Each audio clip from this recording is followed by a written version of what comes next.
Hello दोस्तों, नमस्कार। Santoshi IAS में आपका एक बार फिर स्वागत है। आज यहाँ पर हम पार्ट 28 लेकर आए हैं। वर्ल्ड ज्योग्राफी हमारा चल रहा है और इंडियन ज्योग्राफी दोनों एक साथ चलता है। अब हमारा जल्दी से हम पूरी तरह से ख़त्म करने की वो है। ज़्यादा लेक्चर आपके नहीं बचे हैं। जितने भी पुराने लेक्चर हैं आप जाके देख लीजिए। चलिए हम अपना आज 2 चैप्टर लाए हैं। विश्व की जलवायु और आपकी मिट्टी, दोनों आप कंप्लीट करेंगे। उससे पहले हम एक मोटिवेशन कोट्स देख लेते हैं। जिंदगी विज्ञान के प्रयोग जैसी है, जितनी बार प्रयोग करेंगे उतनी बार आप बेहतर की ओर जाएंगे, मतलब बेहतर होंगे जितनी बार आप प्रयोग करेंगे। कभी भी अपनी लाइफ को एक बार ये मत सोचिएगा हम अभी असफल हो गए हैं तो हम आगे नहीं बढ़ेंगे। उसको प्रयोग करिए, ठीक है। जितनी बार अपने आप को घिसेंगे उतनी बार आपके अंदर इम्प्रूवमेंट आता जाएगा। कोई बुक ही उठा लीजिए, कोई बुक ही ले लीजिए। आप जितनी बार लक्ष्मीकांत पढ़ेंगे उतनी बार आपको वो समझ में आएगा और पिछले बार से बेहतर समझ में आएगा। अपनी लाइफ में कुछ भी करिए, बार बार उसको एक्सपेरिमेंट करके करिए, ठीक है, कि हमको इसको कैसे और अच्छा कर सकते हैं, ठीक है। तो अपनी लाइफ को एक्सपेरिमेंट बना दीजिए, ठीक है। आपकी लाइफ सही हो जाएगी। नेक्स्ट देखते हैं, पहला क्वेश्चन हम देखते हैं। अब देखते हैं पहला क्वेश्चन हमारा कह क्या रहा है। मुख्य कारक जो किसी क्षेत्र के जलवायु को निर्धारित करता है वह है, तो वो कारक क्या है जो जलवायु को निर्धारित करता है? ऊंचाई है, वनस्पति का प्रकार है, अक्षांश है, या समुद्र से समीपता है? वीडियो पॉज करके सोचिए क्या हो सकता है। तो जलवायु को निर्धारित करने का, अब देखिए रसिया में कैसी जलवायु है? ठंडी जलवायु एकदम उधर पाई जा रही है। भारत में कैसी है? मानसूनी जलवायु है। ऑस्ट्रेलिया में गर्मी एकदम पड़ रही है, इस साइड गर्मी पड़ रही, इस साइड ठंडी हो, तो यहाँ पर गर्मी पड़ रही। सऊदी अरब में आपकी गर्मी पड़ रही। तो ये जलवायु का भिन्नता क्या है? यहाँ अक्षांश अलग है, यहाँ अक्षांश अलग है, यहाँ अक्षांश अलग है। तो अक्षांश का ही पूरा मतलब ये चल रहा है ना सिस्टम, कि यहाँ दूसरा अक्षांश है, मतलब हाई अक्षांश है तो वहाँ पे कम है टेम्परेचर, यहाँ पे लो अक्षांश है तो यहाँ पर ज़्यादा टेम्परेचर है यहाँ पर। तो मेनली अक्षांश का ही कारण रीजन है जो आपके जलवायु को प्रभावित करता है, ठीक है। याद रखिएगा जलवायु का निर्धारक का मेन कारण है अक्षांश है। अब देखिए अक्षांश की बात आ गई तो पहले हम इक्वेटर देख लेते हैं। 0 डिग्री अक्षांश, ये 0 डिग्री अक्षांश कहाँ से पास होता है इसको देख लेते हैं, क्योंकि हम जब क्वेश्चन पढ़ाते हैं तो जो भी आ जाता है सामने वो हम पढ़ लेते हैं। इक्वेटर कहाँ से गुजरता है? तो पहले इक्वाडोर से जाता है। याद रखिएगा, देखिए इक्वाडोर से पहले जाता है, इसके बाद आपका कोलंबिया से जाता है, इसके बाद ब्राज़ील। तो यहाँ पर क्या पढ़ेंगे? इक्वाडोर, कोलंबिया और ब्राज़ील। ईसीबी आप साउथ अमेरिका में पढ़ेंगे। Ecuador, Colombia, Brazil. नेक्स्ट देखते हैं, इसके बाद साओ टोम यहाँ पर आ जाता है। साओ टोम एक आइलैंड है, वहाँ से पास होता है। जैसे अपने यहाँ पे ये जो इस समय नटखट बालक है, ये इसके यहाँ से पास होता है। क्या नटखट बालक है? मालदीव, ठीक है। इसके बाद जब अफ्रीका में ये आपका इक्वेटर इंटर करता है तो गैबॉन में जाता है। गैबॉन से रिपब्लिक ऑफ कांगो में, इसके बाद डेमोक्रेटिक रिपब्लिक ऑफ कांगो में जाता है। युगांडा में जाता है अपना दोस्त। केन्या कैसे छोड़ सकता है, क्योंकि आईयूसीएन का वहाँ मुख्यालय है। और सोमालिया के डाकू को बिना कुछ दिए आगे हम नहीं बढ़ सकते, मतलब ये इक्वेटर आगे नहीं बढ़ सकते। ये ट्रिक है, ऐसा मत सोचिएगा ऐसा सब होता है, ये ट्रिक है। तो सोमालिया में जाता है। सोमालिया की राजधानी मोगादिशु, याद रखिएगा।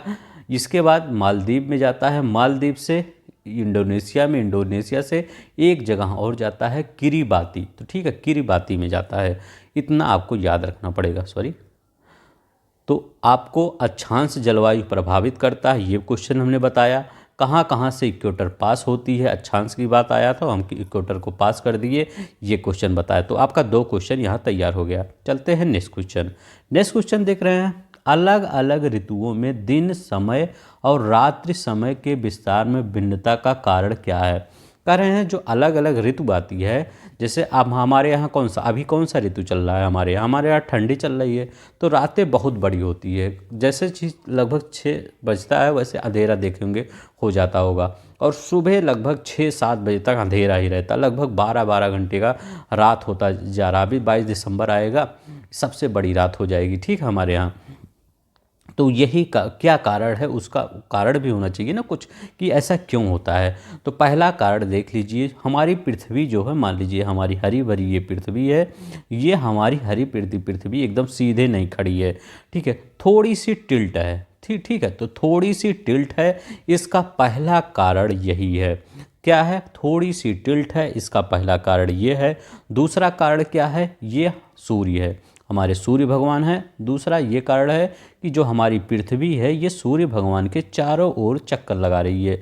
ठीक है, तो ये आपकी पृथ्वी सूर्य भगवान के चारों ओर चक्कर लगा रही है। किस वे में? दीर्घ वृत्तीय रीति में, मतलब दीर्घ वृत्तीय क्रम में। तो ये दीर्घ वृत्तीय, ये भी आपका कारण है। ठीक है, ये भी आपका कारण है कि दिन और रात में बहुत ज़्यादा डिफरेंस होता है कि कभी कभी दिन छोटे होते हैं, रात बड़ी होती है यहाँ पर, या यहाँ पर कभी रात बड़ी होती है, दिन छोटे होते हैं, ऐसे ही होता है। तो इसका कारण क्या है? दीर्घ वृत्तीय कारण परिक्रमण। तो दूसरा जहाँ होगा वहाँ लगाइए। ठीक है, दूसरा जहाँ होगा, और जहाँ नत मतलब झुकी हुई, नत मतलब ये नत, अच्छा, जहाँ झुकी, जहाँ 4 होगा तो 2 4, देखिए 2 4 यहाँ पे। अब देखिए इस क्वेश्चन में मान लीजिए आपको कुछ नहीं आ रहा है। ठीक है, अब देखिए इस क्वेश्चन को दूसरे मेथड से कैसे करते हैं। मान लीजिए इतना आपको कॉन्सेप्ट वहाँ पर नहीं याद आ रहा है कि होगा क्या क्या नहीं होगा, तो इस कॉन्सेप्ट को, इस क्वेश्चन को सॉल्व करने का सिंपल एक मेथड देखिए। कह रहा है अलग अलग ऋतु, अलग अलग ऋतु कब है? ऋतु परिवर्तन क्यों होता है? जब पृथ्वी हमारी, ये हमारी पृथ्वी है, ये आपका सूर्य के चारों ओर ये घूम रही है, मतलब ये पृथ्वी, ये यहाँ भी घूम रही है, यहाँ भी, ये सूर्य के चारों ओर पृथ्वी घूम रही है, तभी तो ऋतु परिवर्तन होता है। दिन रात कब होता है? दिन रात आपका कब होता है? जब पृथ्वी अपनी धुरी पर, लट्टू पे घूमते, तब दिन रात होता है। ठीक है, जो लट्टू वाला घूमने वाला होता है पृथ्वी का, दो टाइप के घूमती है, एक लट्टू जैसे उसी धुरी पे घूमती है, एक पृथ्वी सूर्य के चारों ओर। तो सूर्य के चारों ओर जब घूमती है तो आपका ऋतु परिवर्तन होता है। तो कह रहा है अलग अलग ऋतु परिवर्तन करिए, चाहे अलग अलग कहिए, बात तो ये कि यहाँ परिवर्तन भी लिख सकते हैं ना आप, परिवर्तन, तो परिवर्तन लिखिए, ऋतु लिखिए, ऋतु या अलग अलग लिखिए, बात एक ही है। तो देखिए पृथ्वी का अपने अक्ष पर घूर्णन, कह रहा है पृथ्वी के अपने अक्ष पर घूर्णन, कभी भी पृथ्वी का अपने अक्ष पर घूर्णन से दिन रात होता है, ना कि ऋतु परिवर्तन। ये भी क्वेश्चन आपके आईएएस में पूछा गया है, पीसीएस में पूछा गया है कि पृथ्वी जब अपने अक्ष पर घूर्णन करती है तो दिन रात होता है। तो पहला वाला तो पहले से ही कट गया, क्यों? क्योंकि ये अक्ष कह रहा है, अक्ष पे घूर्णन होगा तो वो अब दिन रात होगा, न कि ऋतु परिवर्तन होगा। तो 1 नंबर जहाँ है उसको हटा दीजिए, 1 नंबर यहाँ पर है, देखिए पहले में यहाँ 1 नंबर हटा देंगे, दूसरे में 1 नंबर हटा देंगे, डी में 1 नंबर हटा देंगे, बी वाला सही हो गया। कुछ नहीं पता, सिर्फ एक कॉन्सेप्ट आपको पता है, तब भी आप हटा सकते हैं। ठीक है, तो इसका कौन सा आंसर हो गया? दूसरा और चौथा। 2 मेथड से हम बता दिए इसको कैसे सॉल्व करेंगे। चलते हैं नेक्स्ट। अगर आपको पसंद आ रहा होगा प्लीज़ सब्सक्राइब कर दीजिए और लाइक कर दीजिए, क्योंकि हम कभी भी क्वेश्चन बताएंगे आपको विद कॉन्सेप्ट बताएंगे, ये नहीं इसका बी हो जाएगा, इसका सी हो जाएगा, ऐसे हम नहीं बताते हैं। ठीक है, थोड़ा सा हम समझ लेते हैं, आप वीडियो को थोड़ा सा स्पीड में करके देखिए। देखिए महाद्वीपों के अंतस्थ की वार्षिक ताप परिसर तटीय क्षेत्रों की अपेक्षा अधिक होता है, इसका कारण क्या है? महाद्वीप मतलब मान लीजिए हम किसका महाद्वीप, अपना तो उप महाद्वीप है, मतलब प्रायद्वीप है, तो महाद्वीप हम किसका ले लेते हैं, चाहे हम ले लेते हैं, चलिए हम वो उसका ले लेते हैं अफ्रीका का। तो मान लीजिए हम अफ्रीका का, ये अफ्रीका का मैप मान लीजिए है। तो कह रहा है कि जो अंदर का चीज़ है, ये अंदर के भाग हैं, यहाँ का ताप परिसर अपेक्षाकृत अधिक होता है, मतलब यहाँ जो ताप परिसर है ये अधिक होता है। ठीक है, तटीय क्षेत्रों की, ये जो यहाँ समुद्र का है एरिया, यहाँ ताप परिसर मतलब कम होता है। तो कि ताप परिसर क्या होता है, इसको आप समझ गए तो आपको समझ में आ गया। अब देखिए ताप परिसर क्या होता है, परिसर मतलब क्या होता है, रेंज होता है। रेंज मतलब क्या, अगर मैं कहूँ कि एक मान लीजिए आप कार खरीदने गए, तो उस कार की कीमत कितनी है, 10 लाख से आपका 12 लाख के बीच में है। ठीक है, 10 लाख से 12 लाख, तो इसकी रेंज कितनी हुई, 2 ही लाख, 2 लाख के रेंज में, मतलब 2 कितना बढ़ रहा है, 2 लाख के में बढ़ रहा है। ठीक है, मतलब 2 लाख के बीच में ये चाहे 11 लाख का आ जाए, चाहे ये 11.5 लाख का आ जाए, या 10.5 लाख का आए, तो मतलब इसी बीच में अंतर होगा। तो ये 2 है। अगर मैं कहूँ आप एक कार खरीदने गए 10 लाख का है, और एक मतलब वही कार कहीं 20 लाख में, टॉप मॉडल मान लीजिए 20 लाख में और बेस मॉडल 10 लाख में, तो इसका क्या हुआ, इसका क्या रेंज क्या हुआ, रेंज बैरी बहुत कर रहा है। रेंज बैरी कैसे कर रहा है, यहाँ पर 10 लाख का अंतर आ रहा है। रेंज, यही रेंज हुआ कि रेंज बहुत ज़्यादा बैरी कर रहा है। ताप परिसर वही होता है कि जब बड़े में से अगर मान लीजिए 20 लाख में से 10 लाख घटा देंगे तो कितना 10 लाख बचा, ये रेंज होता है, ज़्यादा रेंज हो गया। अगर हम 12 लाख में से 10 लाख घटाएंगे तो दो ही रेंज होगा। तो यही ताप परिसर या रेंज होता है। तो क्यों होता है इसका, अब बताइए इसका मेन रीज़न क्या होता है। देखिए, कभी भी जो समुद्र का जल होता है वो देर से ठंडा होता है। सूर्य भगवान यहाँ भी आए आपका, ठीक है, यहाँ भी, और सूर्य भगवान ये यहाँ भी आए, ठीक है, एक ही समय यहाँ भी आए, मान लीजिए यहाँ भी आए, ठीक है। तो सूर्य भगवान सबसे ज़्यादा जल्द, मतलब भूमि जल्दी गर्म होगा या जल जल्दी गर्म होगा, भूमि जल्दी गर्म होगा। याद रखिएगा, भूमि, अभी छत पर गर्मियों के दिनों में एक बाल्टी पानी रख दीजिए और क्या रख देंगे, एक लोहे का कोई सामान रख दीजिए, ठीक है। देखिए कौन जल्दी गर्म होगा, लोहा जो होता है वो जल्दी गर्म हो जाएगा या छत जल्दी गर्म होगा। जो आपका बाल्टी का पानी होगा वो तो खौलने लगेगा नहीं कि एकदम खौलने लगेगा, उसमें आप उसमें खाना बना लेंगे, ऐसा होगा नहीं। छत पे आप नंगे पैर तो चल ही नहीं सकते क्योंकि इतना गर्म हो जाता है, ठीक है। आपको इस स्लीपर पहन के चलना पड़ेगा। तो याद रखिएगा, ये जो भूमि होती है जल्दी गर्म या क्या होती है, गर्म होती है, इसी प्रकार से जल्दी ठंडी भी हो जाती है ये। और ये जो हमारा पानी होता है एक बार जब गर्म हो जाता है ये समुद्र का पानी, तो लेट में गर्म होता है, लेट में ठंडा होता है। तो यही अंतर होता है, क्या होता है, यही अंतर होता है। ये इसका जो ठंडा गर्म होने की प्रवृत्ति जल्दी है, इसकी ठंडे गर्म होने की प्रवृत्ति कम है। तो भूमि और जल के बीच में तापीय अंतर, तो यही आपका सही है, ठीक है। तो याद रखिएगा यही पहला वाला सही हो जाएगा, ताप का अंतर होता है। चलिए हम नेक्स्ट देखते हैं।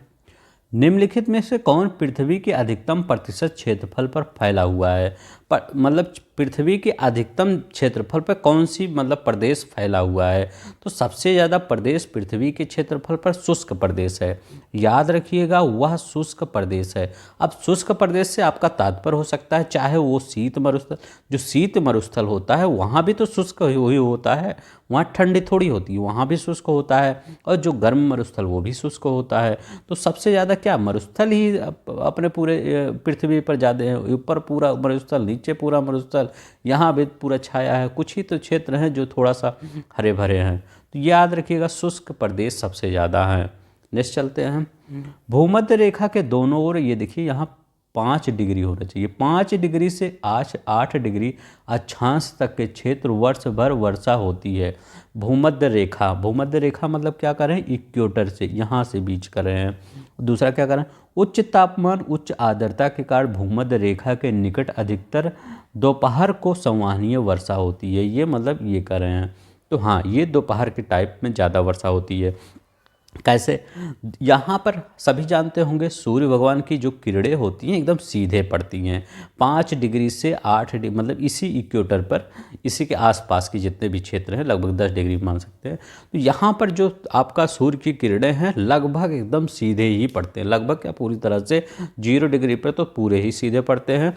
थोड़ा सा आगे बढ़ेंगे 8-10 तो यहाँ थोड़ा सा भले हल्का तिरछा हो जाए और तो यहाँ पर सीधे पड़ते हैं। तो वर्ष भर जब बारिश क्यों होती है, जब तापमान जब सीधे पड़ेंगे सूर्य भगवान तो तापमान अपने आप बढ़ेगा। तापमान जब बढ़ेगा तो आर्द्रता ऊपर उठेगी। आर्द्रता जैसे तालाब है, तापमान बढ़ा तो यहाँ से जब पानी होगा वो उठेगा। यहाँ पर जो समुद्र है पूरा इसका पानी उठेगा, तो जब पानी उठेगा तो बारिश तो होगी ही। तो उच्च तापमान और उच्च आर्द्रता के कारण भूमध्य रेखा के निकट अधिकतर दोपहर में संवहनीय वर्षा होती है। तो इसका कारण ये भी है। तो इसका कारण क्या होगा, दोनों ही सही होगी कि अक्षांश के वर्ष भर बारिश होती है, क्योंकि वर्ष भर आपके सूर्य की किरणें सीधे पड़ती है, तापमान ज़्यादा होता है, इसीलिए बारिश होती है। ठीक है, तो आपका ए और दोनों सही है और स्पष्टीकरण भी सही है। आपको पसंद आ रहा होगा तो प्लीज़ सब्सक्राइब कर दीजिए और लाइक कर दीजिएगा। सिर्फ आपसे इतना ही चाहिए और कुछ नहीं चाहिए। ठीक है, तो चलते हैं नेक्स्ट देख लेते हैं। अब देखिए, भूमध्य रेखीय जलवायु होती है यहाँ पर और एक भूमध्य सागरीय जलवायु होती है। उसको आपको आगे बताएंगे इस दोनों में क्या होता है, नहीं तो आप कंफ्यूज हो जाएंगे। हर दिन कमोबेश एक ही होता है। अब देखिए ये 2000 आईएएस 2015 में भले क्वेश्चन आया है। ये क्वेश्चन एकदम सिंपल है। कहाँ पे सूर्य भगवान अपना जो अब ये लाइट दे रहे हैं वो पूरे इक्वेटर पर एकदम हर जगह एकदम सीधे दे रहे हैं ना।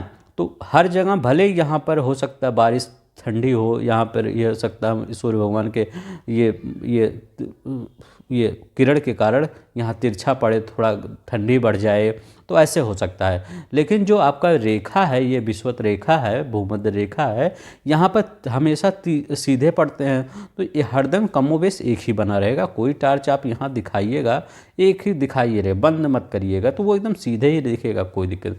जब एक ही दिन होता है तो कौन हो, विषुवत रेखा ही होगा ना, कोई दिक्कत ही नहीं है।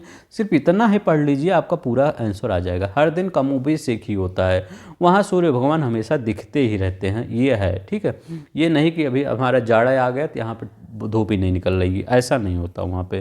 ठीक है, सुबह सुबह मंद पवन चलती है, साफ उजली, जैसे सूर्य आकाश में ऊपर चढ़ता है, गर्मी बढ़ती है, घने बादल बनते हैं, गरज बरज बारिश होती है, वो देखिए वही संवानियाँ होती है। बस सभी प्रकार की जलवायु कटबंध निम्नलिखित में किस महाद्वीप में पाया जाएगा?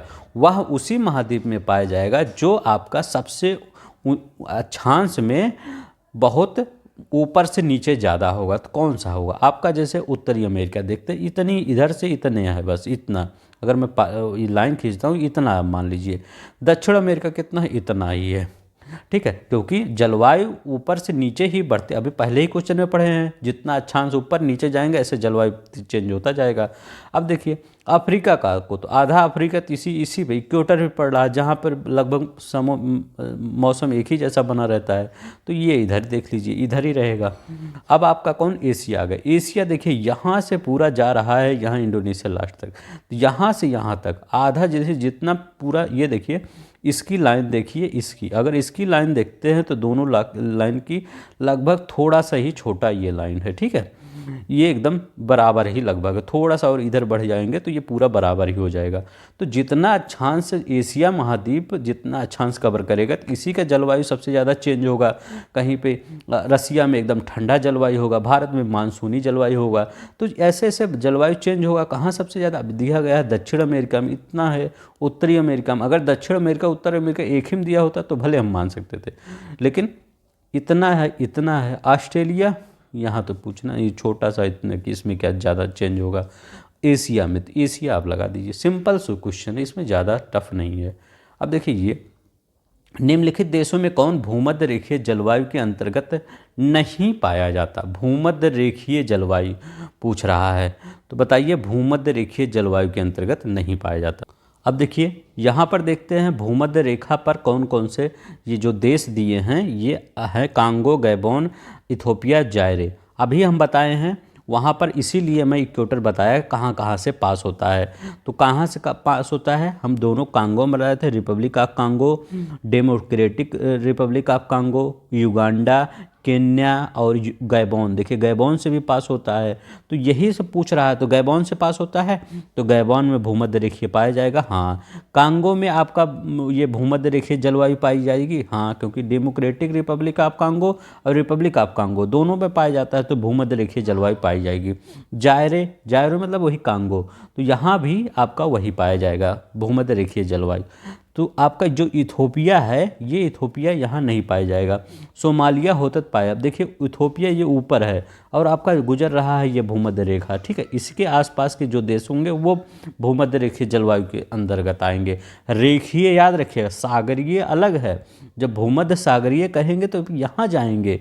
ठीक है, 35 से 40 डिग्री के जो अक्षांश है वहाँ जाएंगे। यहाँ पे 5 डिग्री से 8 डिग्री अक्षांश तक जाएंगे भूमध्य रेखीय, ये याद रखिएगा। वो 35 भूमध्य सागरीय कहेंगे तो 35 डिग्री वाला अक्षांश, और रेखीय कहेंगे तो ये यहाँ आएंगे। तो नहीं तो रेखीय और उसमें सागरीय में आप कंफ्यूज होकर वो सब लगा दें। ठीक है, तो ये देखिए यही होगा। तो चलिए यहाँ पर देखते हैं, ये इथोपिया होगा। सिंपल ही क्वेश्चन था। अभी देखिए ऐसे क्वेश्चन काफ़ी आपको हम दिखाएंगे। किसी एक भौगोलिक क्षेत्र की सुस्पष्ट विशेषताएं निम्नलिखित हैं, तो वो कौन सी जो विशेषताएं हैं जो किसी एक की है? अब देखिए यहाँ पर हम भूमध्य सागरीय जलवायु की थोड़ी सी हम बात कर लेते हैं, क्योंकि ये भूमध्य सागरीय क्षेत्र की पूछ रहा है। अब देखिए भूमध्य सागरीय कहाँ से कहाँ तक है, तो गोलार्ध याद रखिएगा कहाँ किस अक्षांश के मध्य है, तो गोलार्ध याद रखिएगा, गोलार्ध कहाँ से है 30 डिग्री से 40 डिग्री, ठीक है, वहाँ 35 से 40 नहीं 30 डिग्री से 40 होगा, ठीक है, याद रखिएगा 30 डिग्री से 40 डिग्री अक्षांशों के मध्य ये भूमध्य सागरीय की बात कर रहा हूँ। यहाँ पर आंसर भूमध्य सागरीय होगा, पहले बता देता हूँ नहीं तो आप कन्फ्यूज हो जाएंगे। भूमध्य सागरीय होगा जो सदाबहार, ओक बीज, सुहाना, आर्द्र, शीतकाल, कोश और शुष्क। तो गोलार्ध अगर पूछे, भूमध्य सागर पूछे तो 30 डिग्री से 40 डिग्री अक्षांश के मध्य पाया जाता है। अब देखिए शीतकाल का औसत तापमान, शीतकाल का जो औसत तापमान होता है 5 डिग्री से 10 डिग्री के मध्य होता है। 5 डिग्री से 10 डिग्री शीतकाल का तापमान होता है। और ग्रीष्मकाल का तापमान, ग्रीष्मकाल का तापमान याद रखिएगा 20 डिग्री से आपका 27 डिग्री सेल्सियस तक होता है, ठीक है। तो 20 से 27 डिग्री सेल्सियस तक ग्रीष्म का होता है। वर्षा किस में होती है याद रखिएगा, वर्षा कितनी होती है 37 से 75 सेंटीमीटर वर्षा होती है, याद रखिएगा 37 से 75 सेंटीमीटर वर्षा होती है। और वर्षा कब ज़्यादा होती है, तो अधिकतर वर्षा आपको शीतकाल में होता है। तो जिसका जो वर्षा होती है शीतकाल में, ये अब देखिए शीतकाल में कैसे होती है, हमारे पश्चिमी विक्षोभ कब आते हैं शीतकाल में, जैसे हमारा प्यारा भारत ये है, तो ये हमारा यहाँ पंजाब है, तो पंजाब में कहा जाता है अभी शीतकाल में वर्षा आएगी। अब यही आपका तमिलनाडु में भी जाती है वर्षा, तो ये गेहूं की खेती के लिए बहुत इंपॉर्टेंट हो जाता है। तो यही पश्चिमी विक्षोभ, ये भूमध्य सागरीय जो जलवायु होती है वही आती है इधर, ठीक है, वो पश्चिमी विक्षोभ, तो यही होता है शीतकाल में अधिकांश वर्षा होती है। अगर पूछे ग्रीष्मकाल में होती है वर्षा तो गलत मारिएगा, कहाँ होती है शीतकाल में ही अधिकांश वर्षा होती है, ठीक है। इतना, सिर्फ इतना याद रख लीजिए बस। तो वर्षा वाला ज़्यादा याद करिए, क्योंकि यहीं से देखिए कोश और शुष्क जलवायु होता है, तो हाँ यहाँ पे कोश और शुष्क जलवायु होता है, सुहावना और आर्द्र शीतकाल होता है, सदाबहार, ओक के वृक्ष पाए जाते हैं। तो ये आपका भूमध्य सागरीय क्षेत्र की विशेषताएं हैं।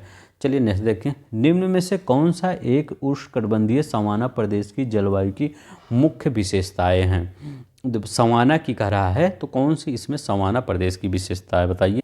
देखिए यहाँ पर क्या होता है, वर्ष भर मतलब तापमान बना रहता है। यहाँ पर जो होता है ये सवाना का प्रदेश, ये कहाँ पे होता है, ये बीच में यहाँ पर होगा सवाना का प्रदेश। सवाना का प्रदेश क्या होता है, यहाँ पर जब तापमान कभी भी 20 डिग्री से नीचे नहीं आता, तो 20 डिग्री से नीचे नहीं आता है। जब 20 डिग्री से नीचे नहीं आएगा तो आर्द्रता बनी ही रहेगी। जब तापमान बढ़ेगा, जब जान लीजिए जब तापमान टेम्परेचर बढ़ेगा तो ह्यूमिडिटी अपने आप बढ़ जाता है, तो आर्द्र ऋतु होता है। याद रखिए डी वाला सही है, 2012 में क्वेश्चन आया है। नीचे देखते हैं, विषुवत रेखीय प्रदेश का पर्यावरण पौधों के अनुकूल है पर मनुष्य के अनुकूल नहीं है। विषुवत रेखीय प्रदेश में औसत वार्षिक तापांतर बहुत कम है, ठीक है, वही तापांतर मतलब तापमान ज़्यादा घटता बढ़ता नहीं, एक ही जैसे। अब जैसे सूर्य भगवान की रोशनी एक ही स्थान पे ऐसे ऐसे पड़ी रही है, ना कभी सूर्य भगवान उधर जा रहे हैं ना कभी इधर उधर जा रहे हैं, लेकिन एक उनका पूरा एरिया अपना कवर किए हैं, यहीं पे बैठे हैं, इधर भी बैठा थोड़ा अपना भेज दे रहे हैं। मान लीजिए ऐसे, मान लीजिए ठीक है कि सूर्य भगवान आ रहे हैं, यहीं पे पूरा आपका बैठ गए हैं, ठीक है, यहीं पे आए धरती पर, यहीं इक्वेटर पे आके बैठ गए। और कुछ लोग को इधर भेज दिए अपने मतलब बॉडीगार्ड को, और कुछ बॉडीगार्ड को इधर भेज दिए, ठीक है। तो जितना सूर्य भगवान जहाँ रहेंगे वो उनका तेज ज़्यादा रहेगा, कि जो बॉडीगार्ड रहेंगे इनका तेज ज़्यादा, तेज मतलब इंटेंसिटी उनका, ठीक है। तो यहाँ पर क्या होता है, बहुत कम ताप का अंतर होता है, चाहे तापमान बढ़ा ही रहेगा लेकिन घटेगा जल्दी नहीं, ठीक है, बढ़ा ही रहेगा तो बढ़ा ही रहेगा। वो ये नहीं कि ये सुबह हो रहा है 5 डिग्री सेल्सियस और शाम को हो रहा है 25 डिग्री, ऐसा नहीं होता है, बहुत कम, कभी 20 हो जाता है तो कभी 25 हो जाता है, इतना भी नहीं होता, ठीक है। तो विषुवत रेखीय प्रदेश में औसत तापांतर बहुत कम होता है, ये भी सही है। ये क्या है, विषुवत रेखीय प्रदेश का पर्यावरण पौधों के लिए अनुकूल है। हाँ, अमेजन के जंगल जो आप देखेंगे, यहाँ पर अमेजन के जंगल देखेंगे, ये विषुवत रेखीय इसी पे पाया जाता है। यहाँ पे क्यों? बारिश होती है तो पौधे उगते हैं, ये पौधों के अनुकूल है। लेकिन मनुष्य के अनुकूल क्यों नहीं? इतनी गर्मी पड़ रही है, हमेशा उमस होती है। देखिए मई जून में महीने में देखेंगे या जुलाई के महीने में देखेंगे, इतनी उमस पड़ती है, आप 2 ही महीने में आप आउट ऑफ कंट्रोल हो जाते हैं। ठीक है, सोचते हैं कितनी एसी हम रख लें, कितनी एसी चला लें, कितना फैन चला लें। ठीक है, तो उस मनुष्य के लिए उपयोगी नहीं है। ठीक है, लेकिन मजबूरी होती है, लोग रहते हैं, तो याद रखिएगा। लेकिन ये आपकी व्याख्या नहीं कर रहा है, व्याख्या जो है आपका नहीं कर रहा है कि व्याख्या करेगा। है आपका दोनों सही, लेकिन व्याख्या नहीं कर रहा। तापांतर कम होता है, हाँ अनुकूल है इसके लिए, पौधों के लिए, मनुष्य के लिए, हाँ सही है, लेकिन व्याख्या नहीं कर रहा है, तो बी आपका सही हो जाएगा। ठीक है, तो व्याख्या नहीं। अभी इसमें क्वेश्चन पूछिए, विषुवत रेखीय प्रदेश का पर्यावरण पौधों के अनुकूल है और मनुष्य के लिए नहीं, क्योंकि तापांतर बहुत कम होता है। नहीं, तापांतर कम होता है, ऐसा मान लीजिए तापांतर कम होता है, मान लीजिए हम कह रहे हैं 15 से 20 डिग्री तापांतर या 15 से 18 डिग्री तापांतर, तो 3 डिग्री का तापांतर हुआ। ठीक है, मतलब अंतर 3 ही डिग्री का, तापांतर मतलब ताप का अंतर, 3 डिग्री का अंतर हुआ, तो 15 से 18 के बीच अच्छा माना जाता है मौसम ना। भले ही तापांतर कम हो ज़्यादा हो उसका नहीं मतलब है, लेकिन अच्छा मौसम। अपना एसी कितने पे ऑन रहते हैं? अपना एसी करते हैं 18 पे कर देते हैं, 20 पे कर देते हैं, 16 पे कर देते हैं, यही एसी रहता है। तो ये नहीं है। अगर ये पूछता बहुत ज़्यादा उमस भरी गर्मी पड़ती है, तब ये सही होता आपका कि इसकी व्याख्या भी कर रहा है। ठीक है, तो यही लिए आपका दोनों सही है, लेकिन स्पष्टीकरण नहीं है। अब आपको समझ में आया? समझ में आ गया होगा तो प्लीज़ सब्सक्राइब कर दीजिए, लाइक कर दीजिए। निम्नलिखित में से किस नगर में भूमध्य सागरीय जलवायु नहीं पाई जाती? अब देखिए भूमध्य सागरीय जलवायु पाई होती है। अब देखिए भूमध्य सागरीय जलवायु के बारे में हम अभी बताए थे कि लगभग 30 से 40 डिग्री, यहाँ पे ये है 30 से 40 डिग्री अक्षांश के बीच में भूमध्य। रेखीय अलग है, सागरीय अलग है, देख जानिएगा, नहीं तो आप रेखीय भी लगा दें और सागरीय। भूमध्य रेखीय अलग है, उसको भूमध्य रेखीय भी बोला जाता है इसको, या ये विषुवत रेखीय जलवायु दोनों भी बोला जाता है। इसको भूमध्य सागरीय ही जलवायु बोला जाता है। तो इसमें क्या होता है, अब देखिए इसमें एक और फैक्ट याद रखिएगा, भूमध्य सागरीय जो जलवायु होगी हमेशा पश्चिम साइड में, महाद्वीप के पश्चिमी साइड में पाई जाएगी। भूमध्य सागरीय जलवायु आपका महाद्वीप के वो भूमध्य सागरीय बोल रहा हूँ ना, कभी अगर बीच में मैं भूमध्य रेखीय बोल दूँ तो आप उसको समझ जाइएगा। अभी मैं भूमध्य सागरीय बोल रहा हूँ क्योंकि दोनों एक ही नाम है। इसी पश्चिम साइड में आपकी पाई जाएगी, चाहे भारत चाहे जो हो। भूमध्य सागरीय जलवायु हमेशा महाद्वीप के पश्चिमी साइड में पाई जाएगी। और कहाँ पाई जाएगी? और ये जो भूमध्य सागर है इसके आसपास पाई जाएगी। ठीक है, अब देखिए यहाँ पर हम पहले देखते हैं लॉस एंजल्स। लॉस एंजल्स पश्चिम में है कि पूरब में है? तो हम मैप में चलते हैं, इसीलिए मैं आपका मैप लाता हूँ। कोई भी इतना डिटेल में नहीं करवाएगा, पूरे यूट्यूब पे आप सर्च करके देख लीजिए। यहाँ पर क्या है? Los Angeles. लॉस एंजल्स है पश्चिम साइड में है, पूरब साइड में। ये आपका पूरब होता है और ये आपका पश्चिम होता है, ईस्ट वेस्ट। तो पश्चिम में है आपका लॉस एंजल्स। तो हम कहे हैं भूमध्य सागरीय जलवायु पश्चिम में पाई जाती है, और यहाँ का रहा नहीं पाई जाती है। तो याद रखिएगा पश्चिम में आपका है, ये आपका गलत नहीं है, ये आपका सही है। कौन सा नहीं है? अब देखिए केप टाउन। केप टाउन कहाँ है? अफ्रीका, साउथ अफ्रीका में चलते हैं। ये देखिए केप टाउन यहाँ लिखा गया है, पश्चिम साइड में लिखा गया है, ये पूरब में नहीं लिखा गया, पश्चिम में लिखा गया है। तो केप टाउन कहाँ पे है? पश्चिम साइड में। यहाँ भी आपका ये आपका सही हो जाएगी, ये नहीं वाला नहीं, गलत है। अब देखिए रोम। रोम भी आप चलते हैं, रोम भी यहाँ चलते हैं, रोम में। तो यहाँ रोम में चलते हैं, इटली है ना, इटली। रोम इस साइड में, उस साइड नहीं, इस साइड में। वैसे भी अगर रोम को इस साइड वाइड में नहीं देखना है तो ये भूमध्य मतलब मेडिटेरियन सी में है, तो भूमध्य सागरीय जलवायु यहीं तो पाई जाएगी। इसमें तो कोई वही नहीं है कि ये पूरब में है, पश्चिम में है, इसमें कुछ करना ही नहीं। अब देखिए न्यूयॉर्क चलते, यही आपका सही है। इसमें आपका भूमध्य सागरीय जलवायु नहीं पाई जाती है। क्यों नहीं पाई जाती? देखिए आप पूछेंगे न्यूयॉर्क भी आपका 30 से लगभग 40 डिग्री के मध्य है, लेकिन यहाँ क्यों नहीं पाई जाती? आप तो सर बताए हैं कि हम कहे हैं पूरब साइड में भूमध्य रेखीय जलवायु नहीं पाई जाती। सिर्फ भूमध्य रेखीय जलवायु, भूमध्य रेखीय निकल रहा है, भूमध्य सागरीय जलवायु, यही मैं सोच रहा था कहीं निकल ना जाए और निकल गया।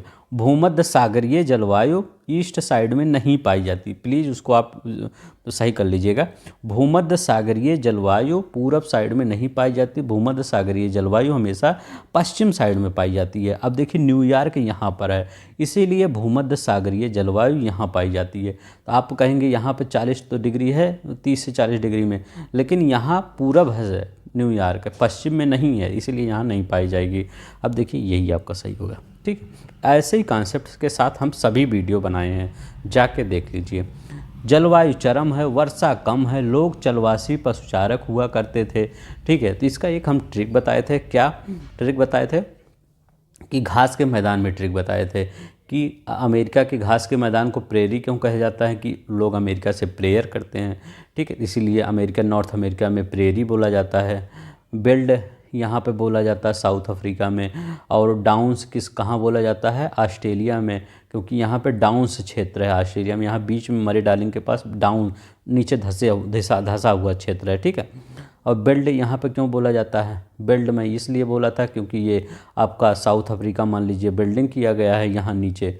ठीक है, नीचे ये बिल्डिंग किया गया है, जुड़ा है, नहीं तो ये बह जाता है। ऐसे मैं याद करवाया था वहाँ पे आपको। अब देखिए यहाँ पर क्या है, कह रहा है आपका कि स्टेपी से मैं याद करवाया था कि जो यहाँ पर घास के मैदान होते हैं वो आपका ये एक स्टेप यहाँ चलेंगे तो ये आपका आ जाएंगे यूरोप में, इधर चलेंगे तो एक स्टेप आ जाएंगे एशिया में।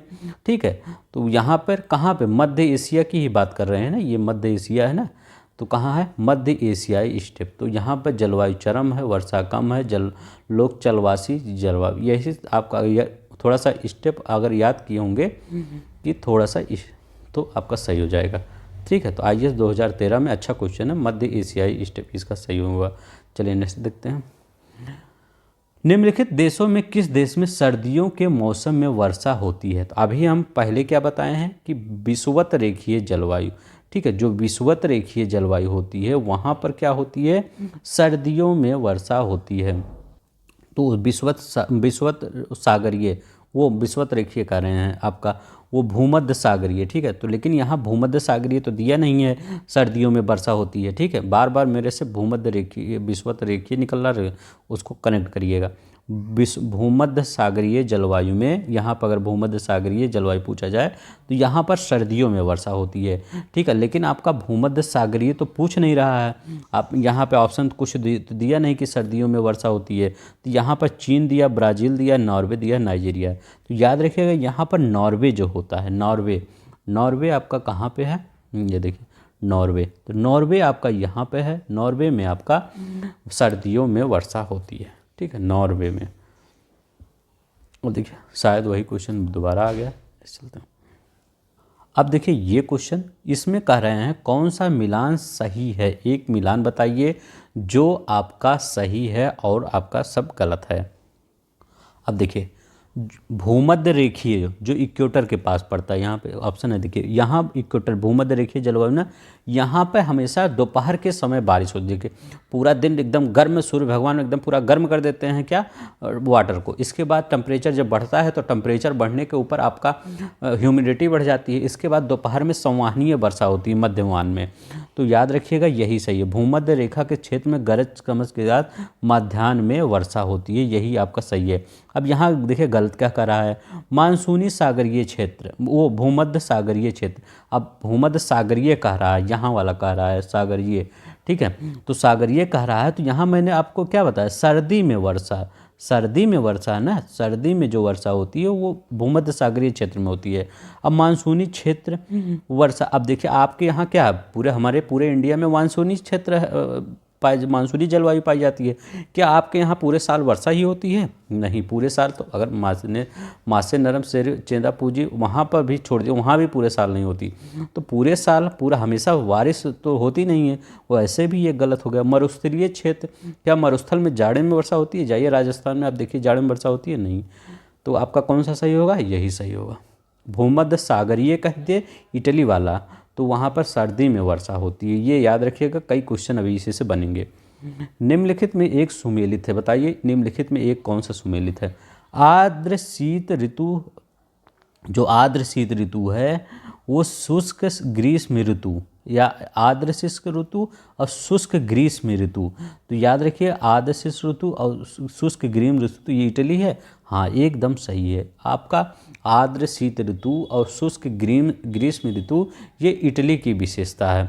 वर्ष भर आर्द्र, अब देखिए कहाँ है मैप, ये देखिए आपका कहाँ दिख रहा है, यहाँ पे क्या था मैप, शायद यहाँ लाना चाहिए था, हमको नहीं लाया। वर्ष भर आर्द्र सूडान, वर्ष भर आर्द्र कहाँ रहेगा, जहाँ पर आपका भूमध्य रेखीय होगा। भूमध्य रेखीय मतलब विषुवत रेखीय, मैं कह रहा हूँ उसको। भूमध्य रेखीय मतलब विषुवत रेखीय जहाँ होगा, इक्वेटर जहाँ होगा, वो इक्वेटर जहाँ होगा वहाँ पर ही वर्ष भर आर्द्र रहेगा, क्योंकि टेम्परेचर ज़्यादा होगा। यहाँ पे देखिए, यहाँ पर क्या हुआ आपका, सूडान कह रहा है, तो सूडान ये ऊपर है ना कि इसके आसपास है। कांगो अगर गैबोन होता, कांगो होता, ये युगांडा होता तो आपका सही हो जाता। ये एक सूडान है, ये ऊपर एकदम है। यहाँ पर थोड़ा सा शुष्क मौसम बहुत रहता है, धूल भरी आंधी उधी ज़्यादा चलती है, ठीक है। तो आपका वो आपका सही नहीं होगा कि आर्द्र रहेगा, वर्ष भर आर्द्र नहीं रहेगा। जो अगर इसके आसपास होता तब आर्द्र होता इक्वेटर के, तो ये आपका गलत हो गया। आर्द्र ग्रीष्म ऋतु, शुष्क शीत ऋतु, आर्द्र ग्रीष्म ऋतु और शुष्क शीत ऋतु कह रहा है ईरान में। ईरान में शीत ऋतु ज़्यादा है, नहीं है, ईरान में तो पूरा रेगिस्तान गर्मी वाला सिस्टम है, गलत है। वर्ष भर शुष्क, तो चिली शुष्क प्रदेश है, मैं भी मानता हूँ चिली थोड़ा शुष्क प्रदेश है, लेकिन वर्ष भर शुष्क नहीं। जैसे हमारे यहाँ वहाँ ऑप्शन में दे दिया था पिछले कि वर्ष भर मानसून में वर्षा होती, मानसूनी जलवायु में, गलत है। वैसे वहाँ भी चीन में बारिश होती है, ठीक है, इधर से हवाएं आती हैं, जो ये आपका ये है साउथ अमेरिका, यहाँ पे बारिश होती है, तो ये वर्ष भर शुष्क नहीं रहती है, ठीक है। ये भी अब आपका यही सही है, इटली वाला। अब देखिए ये कैलिफोर्निया, पश्चिमी ऑस्ट्रेलिया, बांग्लादेश और साइबेरिया।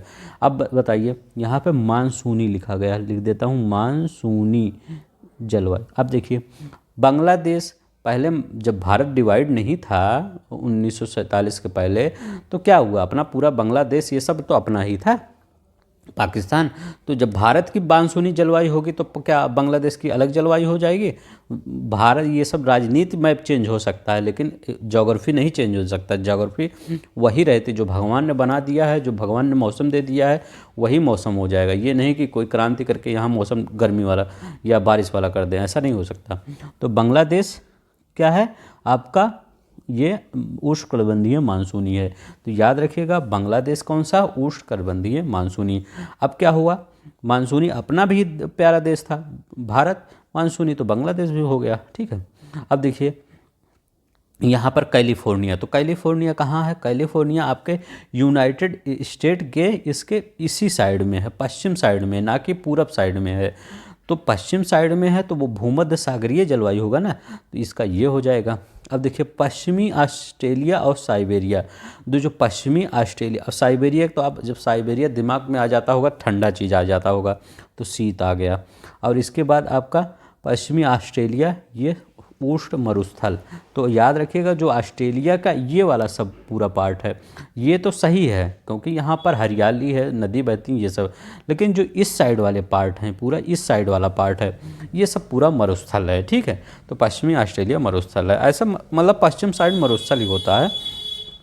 यहाँ देखिए इस साइड मरुस्थल है आपका, इस साइड में चिली वाले मरुस्थल है, यूनाइटेड स्टेट मोजो मरुस्थल है यहाँ पर। तो ऐसे ही सब मरुस्थल ही होता है। आपने भारत में प्यारे देखिए पश्चिम साइड में ही मरुस्थल है, राजस्थान, ठीक है।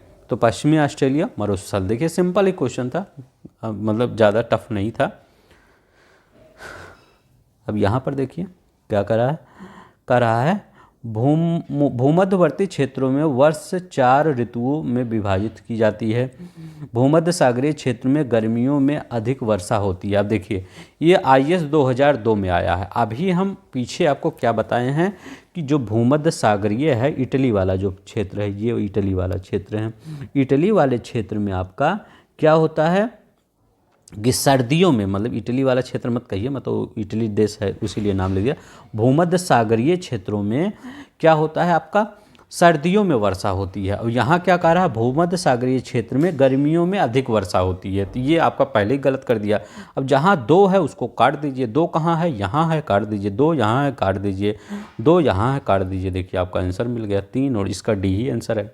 तो डी आपका 3 और 4। अब आपको कुछ नहीं पता है, चीन की जलवायु पूरे वर्ष वर्षा होती, सही है। उष्णकटिबंधीय उच्च भूमियाँ विभिन्न जलवायु के ऊर्ध्वाधर अनुच्छेद वर्गीकरण को प्रदर्शित करते हैं। तो चौथा वाला बताता हूँ क्या होता है। देखिए कह रहे हैं जो उच्च भूमियाँ होती है, जैसे पहाड़ हुआ, बड़े बड़े पहाड़ हुआ, वो भी आपके विभिन्न जलवायु है उसके वर्गीकरण में थोड़ा सा आपका हेल्प करती हैं। मतलब क्योंकि ऊपर जैसे नीचे जाएंगे, नीचे आपका गर्म रहेगा, ऊपर जैसे जैसे जाएंगे ठंडी बढ़ती जाती है, तब ये भी आपका जलवायु मतलब थोड़ा सा मौसम में चेंज में प्रदर्शित करती हैं।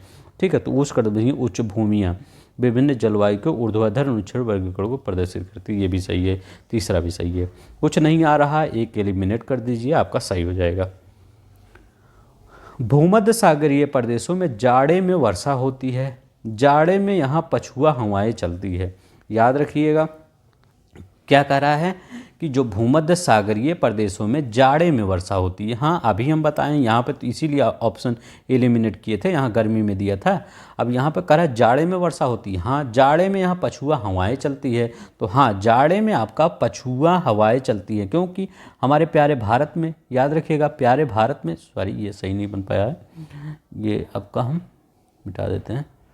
ये प्यारे भारत में सही तो बन ही नहीं पाएगा, क्योंकि इत्मीनान से बनाना पड़ेगा, फिर आपका सही बनेगा।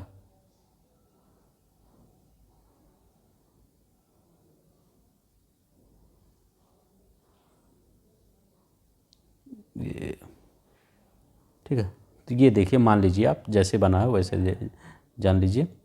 तो ये इसी में तो क्या होता है, भूमध्य सागरीय प्रदेश, यहाँ पर आपका भूमध्य, मान लीजिए यहाँ पर आपका भूमध्य सागरीय प्रदेश है। तो भूमध्य सागरीय क्या है, ये आपका इस जाड़े में इसकी पश्चिमी विक्षोभ आता है। तो यहाँ पंजाब में जो आपका गेहूं की पैदावार है, वहाँ पर अभी जो बारिश की ज़रूरत होगी, तो पश्चिमी विक्षोभ से अभी प्रेजेंट टाइम में मौसम चेंज होगा। ठीक है, जब मैं वीडियो बना रहा हूँ तो ये आपका क्या चल रहा है, ये आपका जनवरी चल रहा है। ठीक है, 14 जनवरी, तो 14 जनवरी ये जाड़ा चल रहा है।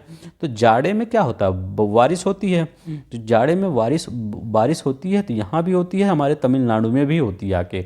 ठीक है, इधर से आके तो पछुआ हवाएं होती हैं जो वर्षा के कारण होती, जाड़ों में वर्षा होती है। कहाँ पे, भूमध्य सागरीय प्रदेशों में। तो ये भी आपका सही है, सब सही है आपका, ये इसकी सही व्याख्या है। भूमध्य सागरीय क्षेत्र में भारी वर्षा कब होती है, तो देखिए वही बार बार क्वेश्चन आया है, जाड़े में। उत्तर पश्चिमी यूरोप के बंदरगाह साल भर खुले रहते हैं। दक्षिण पश्चिमी हवाएं साल भर उत्तर पश्चिमी यूरोप के ऊपर बहती हैं। तो ये बताइए क्या होगा। कह रहे हैं ये उत्तर जो पश्चिमी यूरोप के बंदरगाह हैं वो साल भर खुले रहते हैं। तो हाँ ये आपका साल भर खुले रहते हैं। जो उत्तर के पश्चिमी ये जो बंदरगाह हैं यहाँ पर, ये सब खुले रहते हैं साल भर। लेकिन इसमें कह रहा है दक्षिण पश्चिमी हवाएं साल भर पश्चिमी यूरोप के ऊपर बहती है।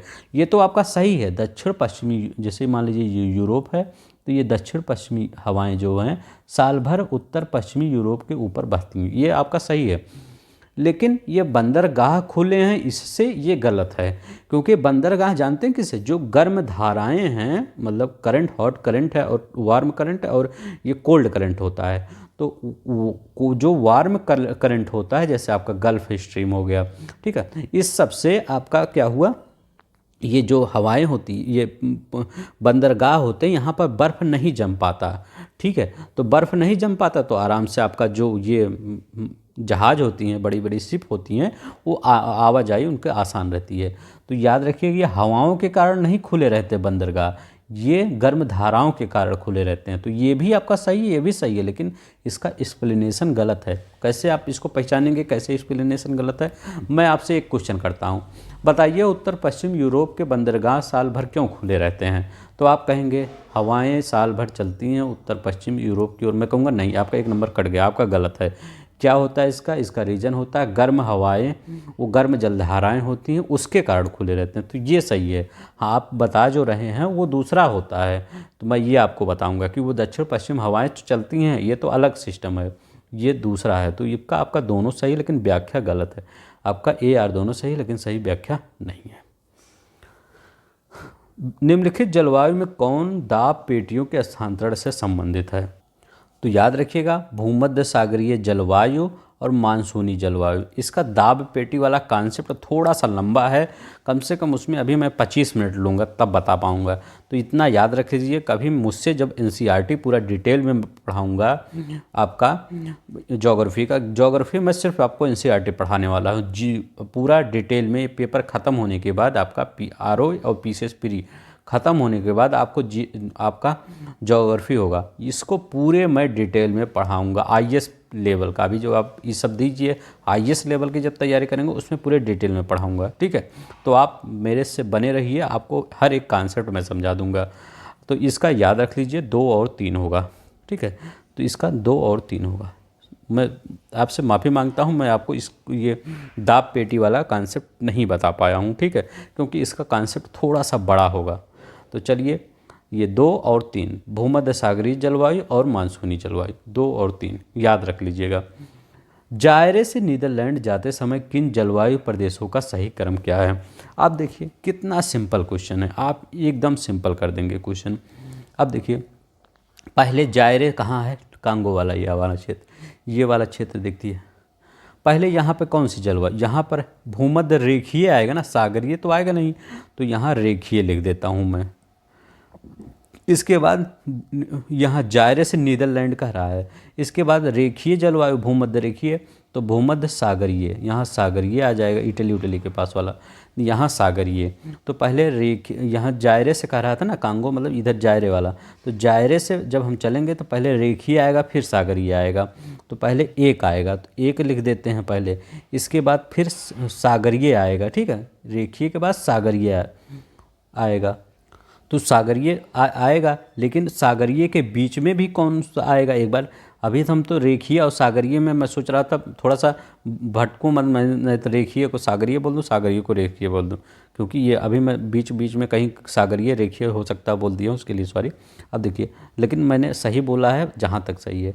तो सागरीय और रेखीय। आप देखिए इसके बीच में ये वाला कौन सा जलवायु है, ठीक है। तो ये कौन सा जलवायु है? उष्ण मरुस्थलीय। तो ये पूरा मरुस्थल है, सहारा का मरुस्थल। तो यहाँ पर उष्ण मरुस्थलीय ये भी दिया था ना, उष्ण मरुस्थलीय। तो ये आपका रेखीय, उष्ण मरुस्थलीय, सागरीय, ये हो गया आपका।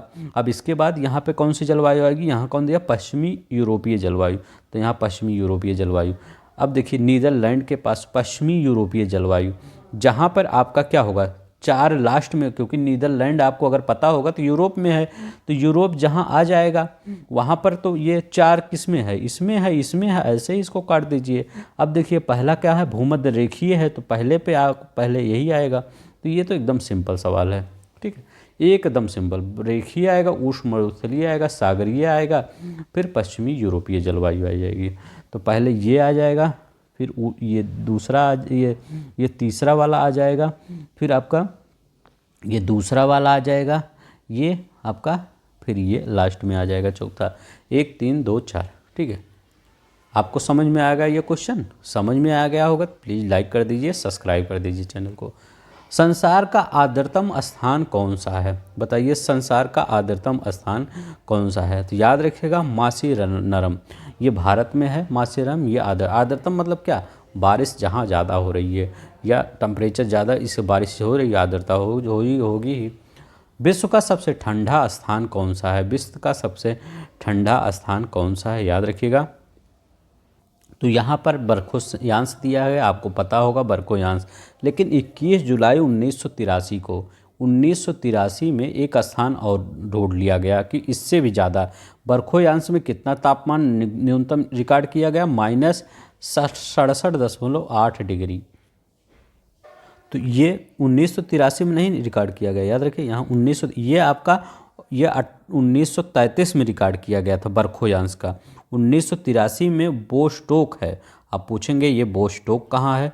तो बोस्टोक आपका अंटार्कटिक में है, यहाँ तक अंटार्कटिक में है। अंटार्कटिका में यहाँ कितना रिकॉर्ड किया गया? -89.2 रिकॉर्ड किया गया ये, ठीक है। तो लेकिन ऑप्शन में ये तो बोस्टोक है ही नहीं है, तो यही लगाएंगे बरखोयांश। -67.8 1933 में रिकॉर्ड किया गया। 1983 में आपका 89.2 बोस्टॉक में रिकॉर्ड किया गया, जो अंटार्कटिक में है। वर्ल्ड मेट्रोलॉजिकल ऑर्गेनाइजेशन, याद रखिएगा, उसके अनुसार, ठीक है, कोई और संस्था नहीं, उसी के अनुसार। चलते हैं, देखते हैं। सही सुमेलित बताइए। अत्यधिक गर्म चिली, अत्यधिक ठंडा चेरीपूंजी, अत्यधिक वर्षा अंटार्कटिका, अत्यधिक सूखा सहारा। तो ये सिंपल क्वेश्चन, अत्यधिक गर्म कहाँ होगा? सहारा मरुस्थल ना, गर्म मरुस्थल है सहारा ना, तो यहाँ पे लगा दीजिए अत्यधिक सहारा। अत्यधिक गर्म, वो अत्यधिक ठंडा, अत्यधिक ठंडा कहाँ होगा? आपका अंटार्कटिका में ना, तो अंटार्कटिका यही है ना। यहाँ देखिए बर्फ़ तो वैसे पहले से दिख रहा है यहाँ पे, तो यहाँ पे सिंपल है, सिंपल क्वेश्चन है, ये आया है बीपीएससी में, सिंपल। ये नीचे लिखा नहीं, बीपीएससी लिख देता हूँ। अत्यधिक वर्षा चेरापूंजी है, मासिनरम या चेरापूंजी। अत्यधिक सूखा, तो सूखा कहाँ है? चिली में, याद रखिएगा, अत्यधिक सूखा चिली में। अल्पकालिक जलवायु संबंधी भविष्य कथन को पिछले दशक में ज्ञात हुई निम्नलिखित स्थितियों में कौन सी भारतीय उपमहाद्वीप में विरल मानसूनी वर्षा से संबंधित है? तो बताइए, विरल मानसूनी वर्षा से कौन सा संबंधित है? विरल मतलब थोड़ा सा कम वर्षा जब होती है, जो ये, तो याद रखिएगा, एक होता है एल नीनो, एक यल होता है, ठीक है, एक ला होता है। तो ला, एल, ला, यल, ला। एल होता है एक ला, जिसमें ला होता है, और जो एल होता है, यही दोनों आपको कंफ्यूज करेंगे। जिसमें सिर्फ यल होता है, इसमें आपका वर्षा कम होती है भारत में। थोड़ा सा कॉन्सेप्ट मैं बता देता हूँ, लंबा कॉन्सेप्ट है। यहाँ पर देखिए, यहाँ पर ला लेनो जो सामान्य स्थिति होती है, यहाँ पर क्या होता है? निम्न दाब का क्षेत्र होता है। तो उच्च दाब से हवाएं इस साइड से चलती हैं, इस साइड से चलती रहती हैं, और यहाँ पर बादल बनते हैं, तो ये जाके इधर फिर बढ़ता है, तो ये मानसून यहाँ पर भारत में भी बारिश कर देता है। तो यहाँ ये पश्चिमी ऑस्ट्रेलिया के पश्चिमी तट पर निम्न वायुदाब की स्थिति बनती है। लेकिन यही जब ये ला बता रहा हूँ, ला लीनो, जब ये ला लीनो जब भारी बारिश होती है, ठीक है, या सामान्य स्थिति जब भारी बारिश होती है, तो ये ला की स्थिति है। अगर यल खाली एल नीनो कह रहा है, एल ही कह रहा है और कुछ नहीं, तो यहाँ पर निम्न दाब नहीं, यहाँ उच्च दाब बनता है। तो हवाएं यार इस साइड चलने लगती है, ऑस्ट्रेलिया से उस साइड भागने लगती हैं, पूरब की तरफ, पश्चिम की तरफ नहीं, पूरब की तरफ। तो उधर चिली उली में बारिश करती है, ये इस साइड अगर देखे जाएगा तो यहाँ आएगी, यहाँ हवाएं आने लगती हैं, तो वहाँ पे बारिश करती हैं, ठीक है। हाँ, वो यहाँ जब उच्च दाब बन गया, तो उच्च हवाएं हमारे उच्च दाब से निम्न दाब की तरफ चलती हैं ना, हाई प्रेशर से लो प्रेशर की तरफ ही चलती हैं। तो ये जब हवाएं, जब ऑस्ट्रेलिया में ही नहीं बारिश कर पाया, तो इंडिया में क्या करेगा, जब ये इधर से इधर ही भाग जा रही हैं, ठीक है। तो याद रखिएगा, जो ला नीनो होता है, जब ला होगा तो अपने भारत के लिए अच्छा होगा। ला मतलब ऐसे याद करिए, ला मतलब बारिश ला रहा है, एल मतलब ला नहीं रहा है, ला मतलब ला रहा है, एल मतलब नहीं रहा। एल मतलब जब याद हो जाएगा ला रहा है, तो एल मतलब नहीं ला रहा है। एल होता है खतरनाक होता है भारतीय उपमहाद्वीप के लिए, जिसमें वर्षा बहुत कम होती है। और ला नीनो जो होता है, ये अच्छा होता है। आज के बाद एल और ला में मत कन्फ्यूज हो जाइएगा। जब एल नीनो कहे तो याद रखिएगा वर्षा कम होता है, ठीक है, और ला नीनो कहे तो वर्षा ज़्यादा होता है। अब देखिए कौन सा, तो एल कहा ना, वर्षा विरल होती है, कहा ना, भारतीय उपमहाद्वीप में विरल छीड़ मतलब बहुत कम वर्षा होती है। तो एल, यहाँ एल लिखा है, ला तो नहीं, एल लिखा है ना, एल नीनो दक्षिणी दोलन, ठीक है, यही आपका सही हो जाएगा। IAS 2000 में आया है, 2 में, ठीक है। तो यल और ला पढ़ दीजिएगा। यहाँ बारिश एकदम बारिश पूरा झमाझम बारिश हो रही है, और एल में सूखा मतलब भगवान को है ना, भगवान जी बारिश हो जाए।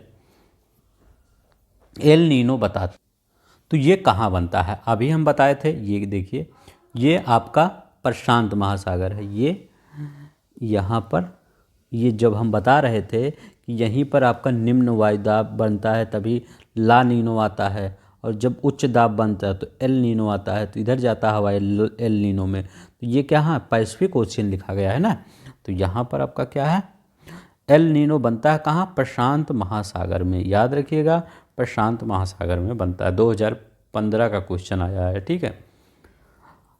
हेकिस्टोथर्म पौधे हैं जो उगते हैं बताइए हेकिस्टोथर्म पौधे कौन से हैं जो उगते हैं, कहाँ पर उगते हैं?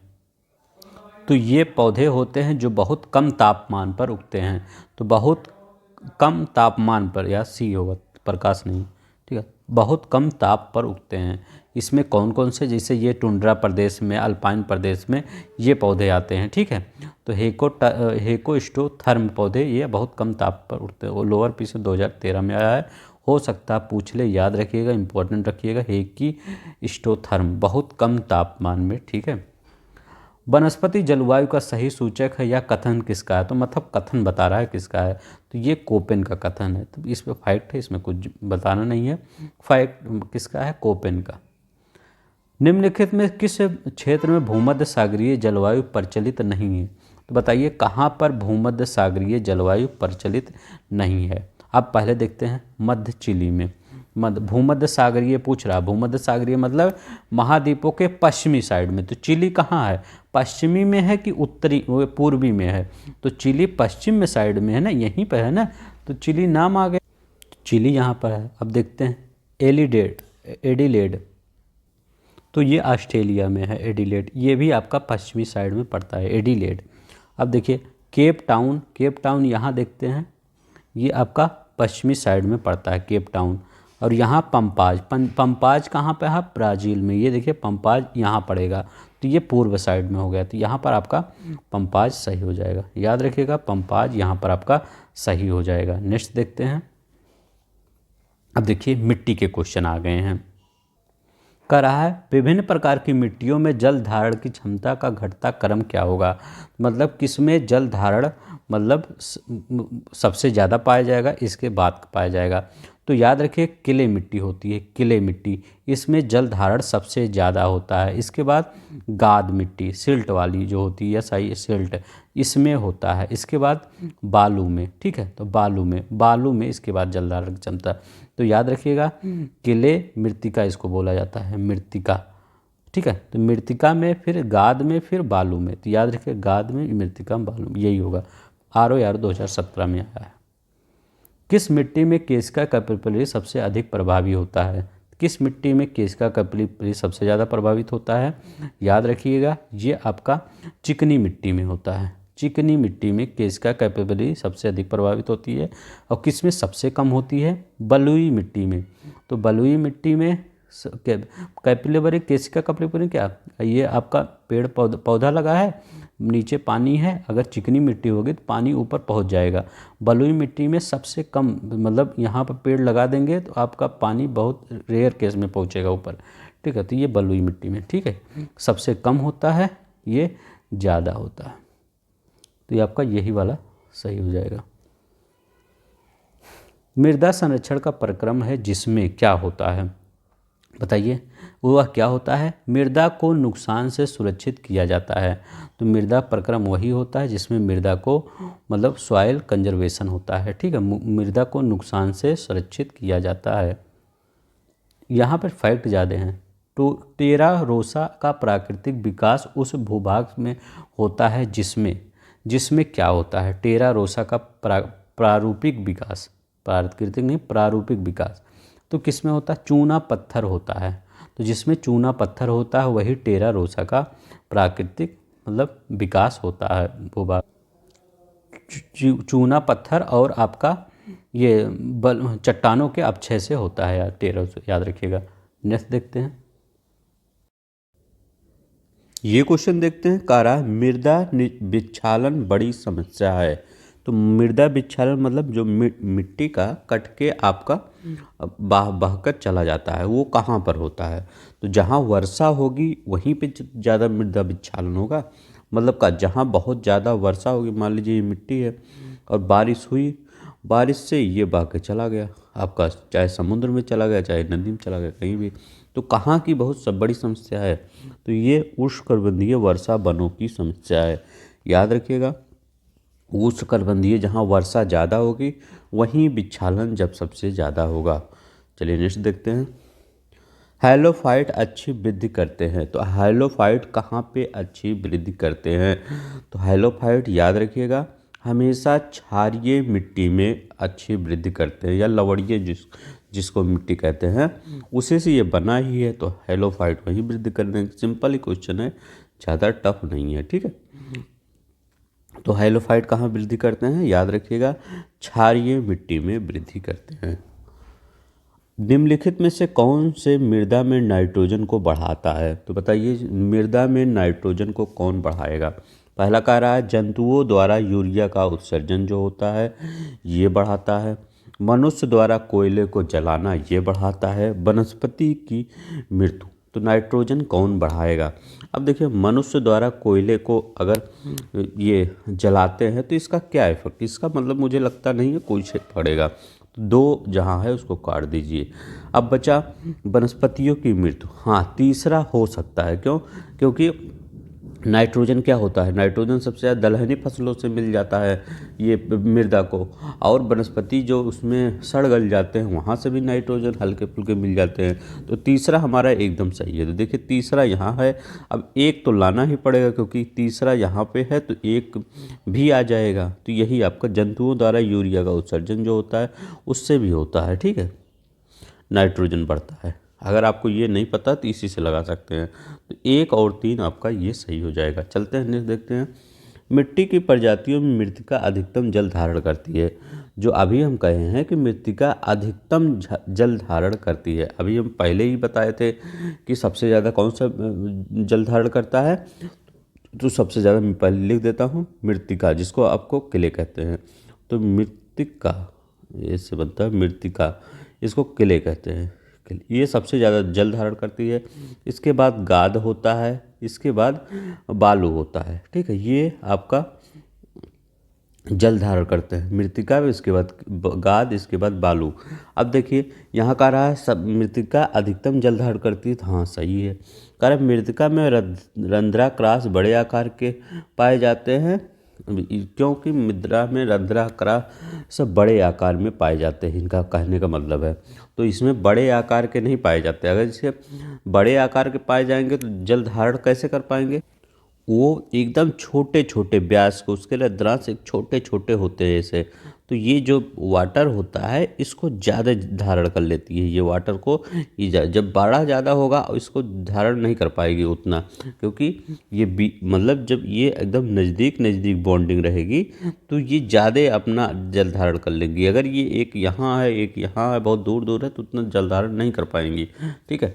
तो इनके रंध्रांश बड़े आकार में होते हैं, ये गलत है, ये छोटे आकार में इनके रंध्रांश होते हैं, ठीक है। तो आपका ए सत्य है, आर गलत है, ठीक, सी वाला आपका सही हो जाएगा। चलिए नेक्स्ट देखते हैं। भू संरक्षण की परिरेखा बंधन विधि का प्रयोग कहाँ के लिए होता है, बताइए भू संरक्षण की बंधन का प्रयोग कहाँ पे होता है। अब आप कभी वहाँ गए होंगे असम में या पहाड़ी क्षेत्रों में, जहाँ पे हिमाचल प्रदेश में, उत्तराखंड में, वहाँ देखेंगे कि आपका जो पहाड़ है ऐसे मतलब ऐसे बना, इसके बाद उसके ऐसे नीचे खेती किया जाता है, तो ऐसे नीचे किया जाता है ऐसे। तो यहाँ पर आपका मेड़ बना दिया जाता है। मेड़ समझते होंगे ना, जैसे खेतों को बांधने के लिए, खेतों को मतलब एक खेत को मान लीजिए एक खेत ये है और एक खेत ये राम का खेत है, ये श्याम का खेत है। इस दोनों को अलग करने के लिए मतलब पता चले कि हाँ कौन राम का खेत है कौन श्याम का खेत है, तो मेड़ बनाया जाता है, ठीक है। मेड़ जो लोग नहीं जानते होंगे उनको बता दे रहा हूँ, मेड़ होता है। तो कह रहा है पहाड़ी, ये पहाड़ी जो ढलान होता है यहाँ पर भी मेड़ बनाया जाता है। यहाँ पे क्यों मेड़ बनाया जाता है, क्योंकि मेड़ इसलिए बनाया जाता है कि परिरेखा बंधन, इसको इंग्लिश में क्या कहते हैं जानते हैं, इसको इंग्लिश में था काउंटर बैंडिंग, तब थोड़ा समझ में आ जाएगा। काउंटर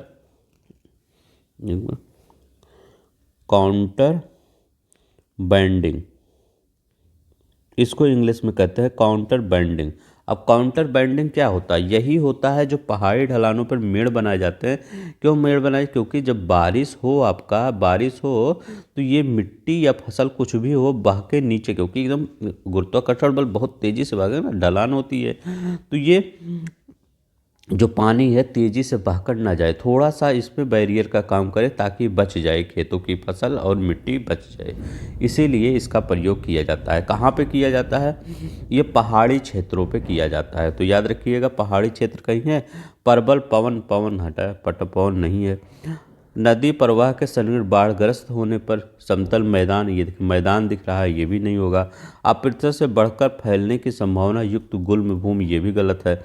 उपयुक्त में से कोई नहीं होगा। आईएएस में क्वेश्चन आया है, देखिए कितना सिंपल क्वेश्चन था, ज़्यादा नहीं, सिर्फ आपको इसका हिंदी देखना, मतलब इसका मीनिंग क्या होता है। परिरेखा बंधन विद, बंधन मतलब बांधते हैं, किससे बांधते हैं, मेड़ से। ये मेड़ होता है पहाड़ों पर, ढलानों पर बांधी जाती है।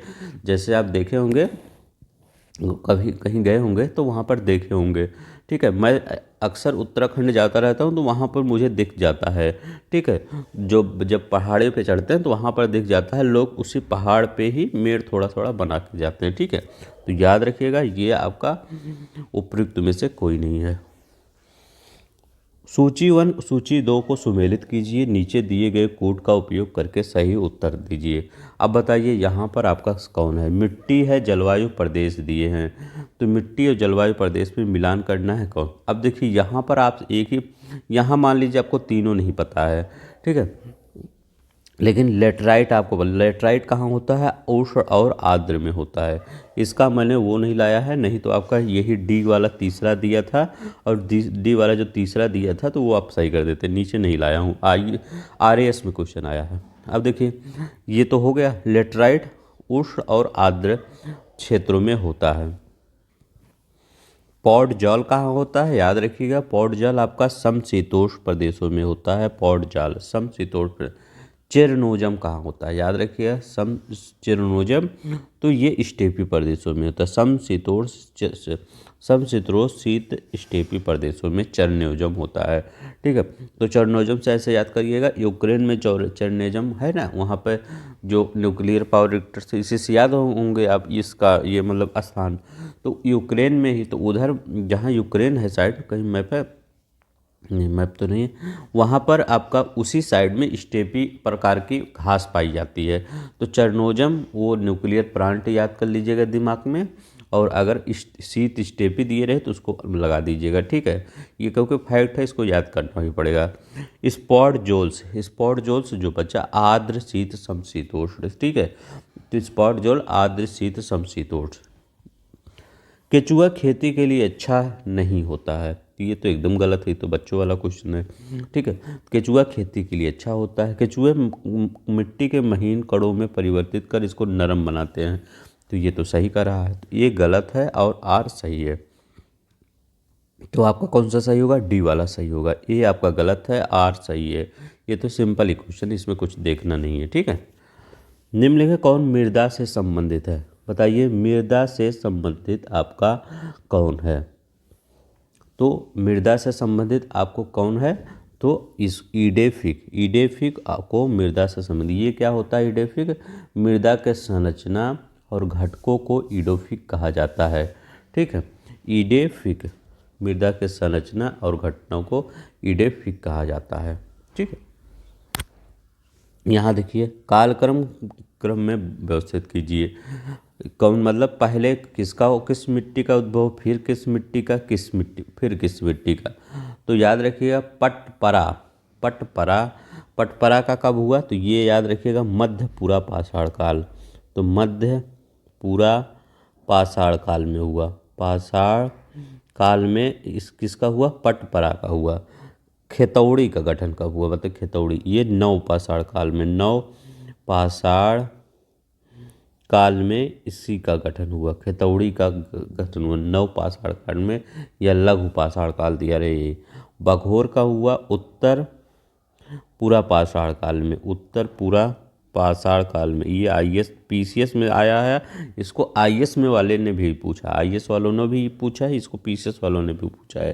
तो इसको अगर ना भी याद हो तो प्लीज़ आप इसको रट ही लीजिएगा, ठीक है, तभी मैं इसको लिख दे रहा हूँ। सिंहावल गठन कब हुआ था, प्रारंभिक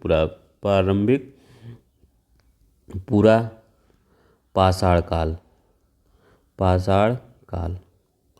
अब देखिए सबसे पहले कौन सा आएगा, तो सबसे पहले इसमें आएगा आपका सिंहावल, ठीक है। सिंहावल कैसे आएगा, तो पूरा पाषाण काल, वो भी कह रहा प्रारंभिक पूरा पाषाण काल। जैसे पूरा पाषाण काल होता है तो एक प्रारंभिक हो जाता है, ठीक है। एक एकदम मिडिल में होता है, एक एकदम लास्ट में होता है, तो ये प्रारंभिक वाला कर रहा है, तो प्रारंभिक पूरा पाषाण काल यहाँ आ गया, पहले 4 आ जाएगा। इसके बाद प्रारंभिक के बाद मध्य वाला आएगा, मध्य कहीं है पूरा पाषाण काल, हाँ ये देखिए मध्य। जैसे आप सॉरी कैसे इसको कैसे याद करेंगे, जैसे आप 1800 से 1900 के बीच में चल रहे हैं, ऐसे ही बोला जाता था हमारे हिस्ट्री में। तो क्या बोला जाता था, ये 1800 से मान लीजिए 1825-30 तक, 1800 अगर 25 आ रहा है 30 आ रहा है तो ये प्रारंभिक वर्ष है। तो पूर्व मतलब प्रारंभिक या पूर्व कहिए, पूर्व 19वीं शताब्दी, ठीक ऐसे बोलेंगे, पूर्व 19वीं शताब्दी। जैसे अभी हम सब किस 2024 चल रहा है तो हम सब पूर्व 21वीं शताब्दी में चल रहे, 21वीं शताब्दी हमारा पूर्व ये चल रहा है, ठीक है। तो याद रखिएगा ये पूर्व 21वीं शताब्दी में हम हैं। अभी जब 50 आ जाएगा तो मध्य वाला हो जाएगा, इसके बाद जब उससे ऊपर आ चला जाएगा 80 के करीब चला जाएगा तो वो आ जाएगा आपका ये उत्तर लास्ट में जाता है, ठीक है। उत्तर जब पूछे तो वो लास्ट में जाता है। तो पहले प्रारंभिक आया, इसके बाद मध्य वाला आ जाएगा, इसके बाद उत्तर पूरा पाषाण काल, ठीक है। इसके बाद उत्तर आ जाएगा, फिर लास्ट में नया आ जाएगा नव पाषाण काल। तो पहले 4 हो जाएगा, 4 के बाद प्रारंभिक से बाद मध्य बीच में आ जाएगा, 4 के बाद 1 आ जाएगा, 1 के बाद फिर 3 आ जाएगा, फिर 3 के बाद 2, 4 1 3 2, 4 1 3 2 कहीं पे है।